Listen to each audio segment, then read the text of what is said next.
Hello, అందరూ బాగున్నారా? ఈరోజు మీ ముందుకి ఒక విషయాన్ని చెప్పడానికి మీ ముందుకు వచ్చాను. ఆ విషయం ఏంటంటే, ఈ రోజుల్లో చాలామంది మాట్లాడతా, ఈ బాబు గోగినేని ఇలాంటి వారు కొంతమంది మాట్లాడతా, మనిషి కోతిరించి వచ్చాడు, దేవుడు అనేవాడు లేడు అని చాలా మాటలు మాట్లాడతా సోషల్ మీడియాలో మనకు కనబడుతున్నారు. అయితే నేను మీతో చెప్తుంది ఏంటంటే, ఒకవేళ మనిషే కోతి నుంచి వస్తే కోతి జాతి అక్కడితో అంతమైపోవాలి కదా. ఒకవేళ మనిషి కోతి నుంచి వస్తే కోతులతో అక్కడితో నశించిపోవాలి కదా. ఇప్పటికి కూడా మన ముందు కోతులు కనబడుతున్నాయి కదా.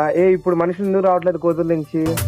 కోతులన్నీ నరులు అయితే కోతులే ఇక ఉండకూడదు. కోతి నీకు బంధువైతే వరుసలెందుకు కలుపకూడదు. కోతులన్నీ నరులు అయితే కోతులే ఇక ఉండకూడదు. కోతి నీకు బంధువైతే వరుసలెందుకు కలుపకూడదు. బైబిల్ చాలా స్పష్టంగా చెప్తుంది.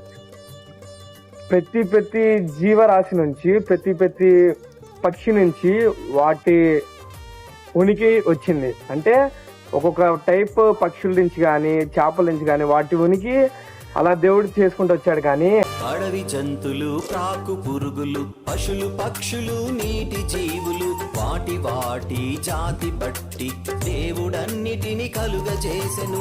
అడవి జంతులు, ప్రాకు పురుగులు, పశులు పక్షులు, నీటి జీవులు వాటి జాతి బట్టి దేవుడన్నిటిని కాబట్టి ఈ బాబు గోగినేని ఇలాంటి వాళ్ళ మాటలు నమ్మమాకండి. నమ్మకుండా నిజంగా మనిషిని చేసింది దేవుడే. దేవుడు చేశాడు కాబట్టి మనిషి ఇంతలా ఆలోచించగలుగుతున్నాడు, ఇంతలా అప్డేట్ అవుతున్నాడు. ఈ విషయాన్ని తెలుసుకుంటారని కోరుకుంటూ ముగిస్తున్నాను. Thank you.